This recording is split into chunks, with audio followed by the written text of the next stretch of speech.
been using Instagram for a long time, ever since it became available on Android.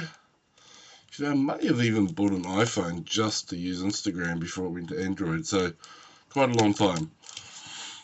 But I was of the mind that Instagram was for sharing phone snaps. And though as a photographer, it now makes perfect sense to me that it's become a photo, basically a portfolio, an updatable portfolio.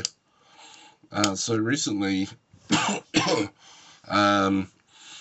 created this new Instagram, which is at Brett David Foster, which is I only post my what I call serious photography to. I got to like 1,800 followers pretty damn quick, and now it's been over a month and I've been fluctuating up and down between 1,800 and 1970, and I'm up to 1967, which is probably a good year for rock and roll.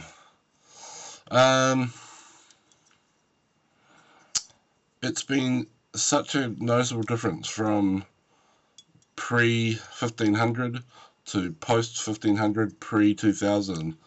I think Instagram either changed the algorithm on me just as that happened, or they've always possibly had some sort of, once you get to, getting close to 2000 thing, they start making the algorithm more difficult or something. Not sure. But this is the format that I've gone with my images. I try to do like a series that are similar, so landscape obviously, then some of my people photography and portrait orientation, and because I was doing a lot of people photography at this point, and I still have a lot more to share, but I'm actually working on a book, so I'm not going to share too many, because I want there to be some premium content left for the book. But then landscape, portrait, then I've got some car ones here, and then back to some landscapes in portrait mode, ironically. Just to give you a close-up, this series is actually probably my favourite series. It's part of an ongoing series. They're all on a Tumblr called somepeopledoingstuff.tumblr.com, and these are people on an old abandoned office chair outside the music venue that I used to work the door at, and there was the owner of the venue. This is my car, still got it. It's got a Corolla FX GT 1985. Love that car. Yeah, so I'm actually thinking of reposting these because they have very low likes. Lots of good comments, but only sort of 40 likes. Whereas my newer content, this is actually on its second lot of 100 likes. I took it down. I posted it and reposted it recently because I posted it in square format, and ultimately I thought it cut off too much of this foreground, and also I did a slight re-edit on it as well, so I like this better. I'm still in two minds about this image. I love the image. Instagram doesn't do it justice. The detail in it is much greater than you see on Instagram, and to be honest, when you're just sort of browsing, I don't know that it pops enough to be a standalone image. Don't know. And similar thoughts about this. I mean, lots of nice comments, decent amount of views.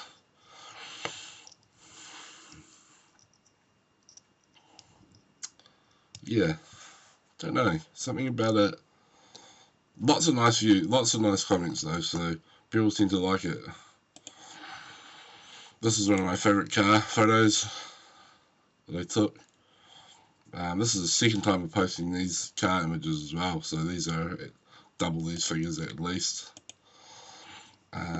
because I re-edited the colour on them.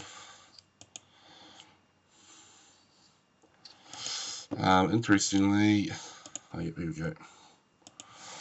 This is my one of my other Instagram accounts. I have a brand called Sons of Slam. So I own sonsofslam.com, and it's an automotive brand and content production. These are the same images, but the original editing of them.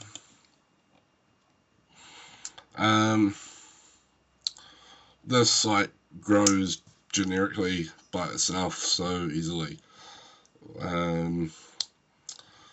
People are always talking about finding a niche and working the niche.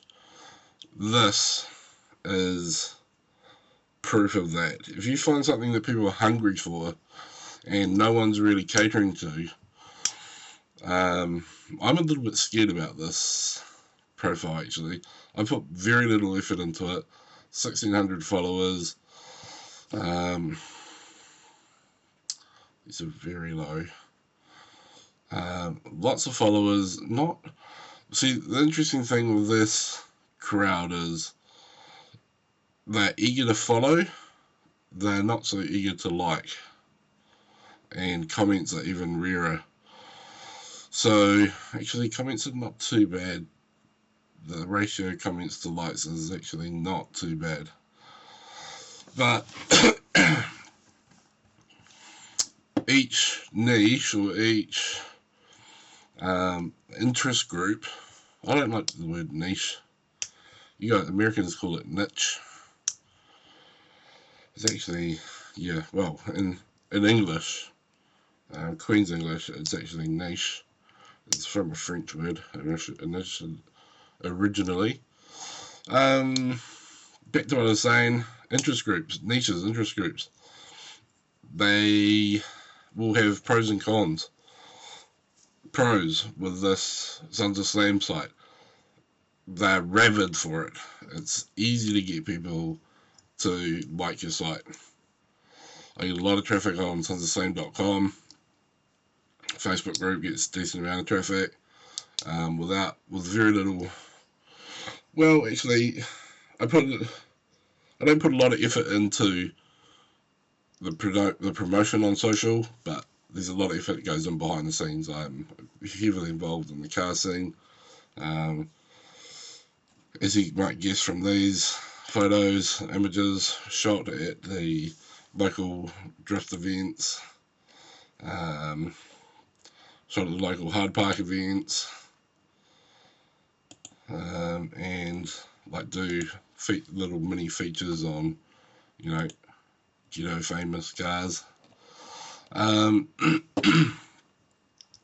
So the upside of it is they love it, they're rabid for it, they want it. The downside is they're not the best engagers, whereas I've found with my straight photography, no, it's not going to let me go forward now, but I can go here. With my straight photography site, not so rabid as far as taking up likes and following, but the engagement is much higher. Learn from that what you will. But anyway, yeah, this is a place called Castle Point, about 2 and a bit hours out of the capital city of Wellington, New Zealand. Honestly, one of the most breathtaking places on earth. I mean, New Zealand has abnormally high percentage of those places, and this certainly no exception. Very possibly one of my favourite places on one of my favourite places in New Zealand for sure. Just going to show you another image that I just finished editing. I haven't even finished editing actually, but I just did a rough edit on today of the same place, but a slightly different view. Yeah. Let's see, I'll put them side by side.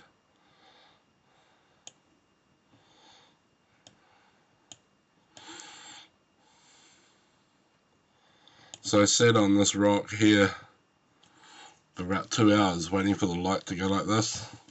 Which I may have already shown it, said in another editing video actually. But then, yeah, on the way walking back down the reef, taking my time down because, yeah, it's a dangerous place. And I snapped this shot as well, which I thought I didn't like, but then I ran it through a couple of presets in Lightroom, and it really, this is not an exaggeration of what it looked like at the time. It was probably a bit darker, so I may even darken this up a bit. It was near on sunset, probably half an hour till the actual sunset. So yeah, beautiful place. But yes, thanks for watching again. If you like this, feel free to click subscribe. Check out my stuff on Instagram at Brett David Foster, or check out sonsofslam.net if you're into that sort of thing. Thanks. Later.